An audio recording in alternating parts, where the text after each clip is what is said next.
प्रणाम मिथिला। हम एकटा नचारी गीत लऽ कऽ एलहुँ हेँ। आशा करै छी सब गोटेके नीक लागत।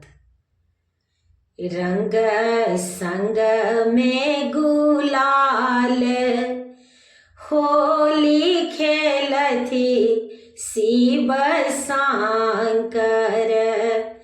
रंग संग में गुलाल होली खेलथि शिव शंकर। होली खेलथि भोलेनाथ। होली खेलथि भोलेनाथ। होली खेलथि शिव शंकर। त्रिभुवन में नाथ होली खेलथि शिव शंकर। त्रिभुवन में नाथ होली खेलथि शिव शंकर।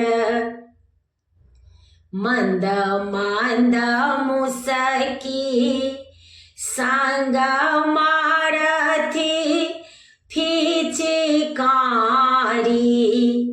मंद मंद मुसकी संग मारथि फिचकारी।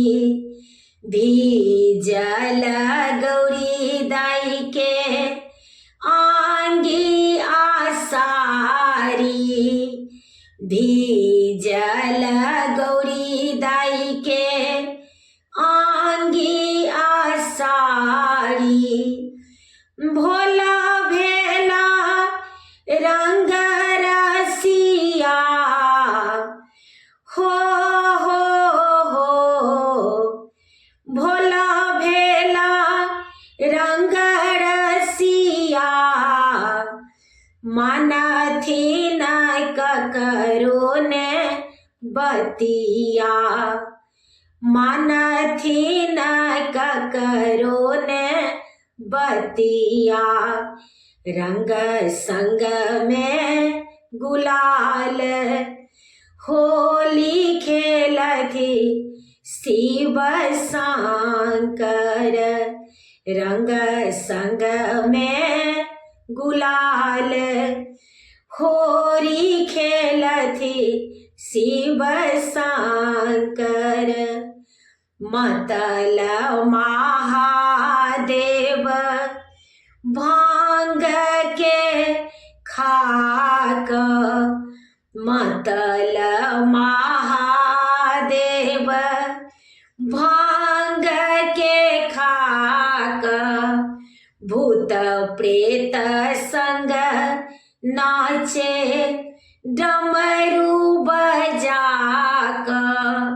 भूत प्रेत संग नाचे डमरू बजाक। हर भेला बेमतिया हो हर भेला बेमतिया। बनला पिनाकी अलबेलिया। बनला पिनाकी अलबेलिया। रंग संग में गुलाल होली खेलथि शिव शंकर। भोला मगन छथि होली के रंग में। भोला मगन छथि होली के रंग में। अशोक रंगल आई भोला के संग में। रंजू रंगल आई भोला के संग में।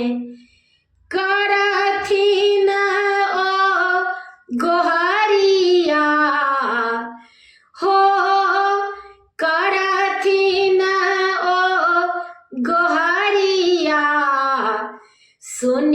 यौ बाबा अरजिया, सुनियौ यौ बाबा अरजिया। रंग संग में गुलाल होरी खेलती शिव शंकर। रंग संग में गुलाल होली खेलती शिव शंकर। होली खेलती भोलेनाथ, होली खेलती भोलेनाथ। होली खेलती शिव शंकर। त्रिभुवन में नाथ होली खेलती शिव शंकर। प्रणाम मिथिला। एहि गीत के रचनाकार छथि आदरणीय अशोक मिश्र भाईजी। हुनका सादर प्रणाम करै छियनि। गीत नीक लागत तऽ कमेंट में कहे जायब। हर हर महादेव। सब गोटे के हमर यूट्यूब के लिंक अछि रंजू अजय मिश्रा।